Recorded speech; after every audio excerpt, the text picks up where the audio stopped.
یمن کے ایک شہزادے نے قبر علی پہ آ کے چیلنج کیا تھا. اس نے آ کے کہا تھا، اس نے کہا وہ بڑا جنگجو تھا، اسے اپنی تلوار بازی پہ بڑا عبور تھا. اس نے امیر المومنین کی قبر پہ آ کے کہا، اس نے کہا کاش علی میں تیرے دور میں ہوتا تو میں بھی تجھے اپنی تلوار کے چلانے کا انداز سکھاتا. ابھی وہ دعویٰ کر کے اٹھا نہیں تھا یا دو برابر حصوں میں تقسیم ہو کے گر گیا. لاش اٹھا کے یمن پہنچائی گئی. جب اس کے باپ کے سامنے لاش گئی، اس کا کیسے میرا بیٹا قتل ہو؟ اس کا گزر رہے تھے شکار کی تلاش میں، یہ نجف رک گیا تھا. اس نے علی کی قبر پہ یہ دعویٰ کیا تھا اور اس کی لاش وہیں پہ دو حصوں میں تقسیم ہو گئی. جملے تاریخ میں باپ نے کہا ترازو لا کے میرے بیٹے کی لاش کے دونوں حصے تولو.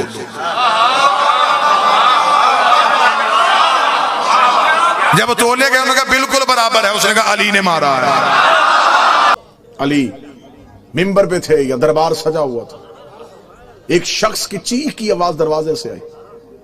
لوگوں نے پیچھے مڑ کے دیکھا تو ایک شخص چیختا ہوا دربار میں آیا اور چیخ کیا رہا تھا، یا علی مجھے پاک کر دیجئے.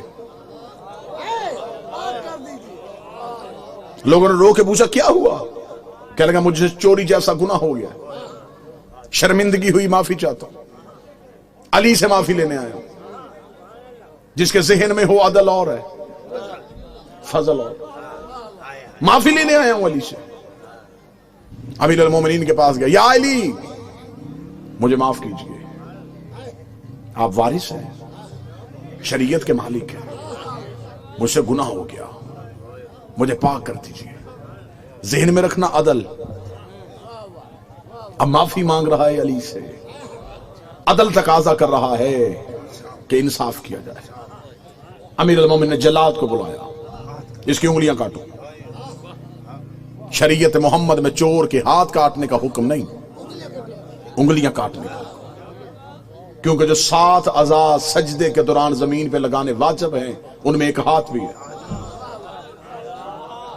اگر اس کا ہاتھ کاٹ دو گے تو وہ سجدہ کیسے کرے گا؟ اللہ فرمائے اس کی انگلیاں کاٹو.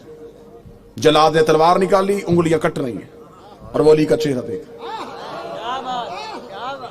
نہ چہرے پہ خوف نہ ماتھے پہ پسینہ. لوگ دیکھے تو تجھے تکلیف نہیں ہو رہی؟ کہنے لگا اس کا چہرہ دیکھ رہا ہوں جس نے یوسف کو حسن دیا تھا. کوئی تو بیٹھا ہو جو تم سن کے بولتا ہوں. مجھے چہرہ حیدر کرار کی زیارت کرنے دو. آنکھوں میں خوشی کے آنسو، آنکھوں میں خوشی کے آنسو، ہاتھ سے خون کے قطرے ٹپک رہے تھے. دوسرا ہاتھ علی کے قدموں پہ رکھ کے تھا، تیرا شکریہ تو نے یہاں سزا دے کے وہاں کی سزا سے بچا لیا.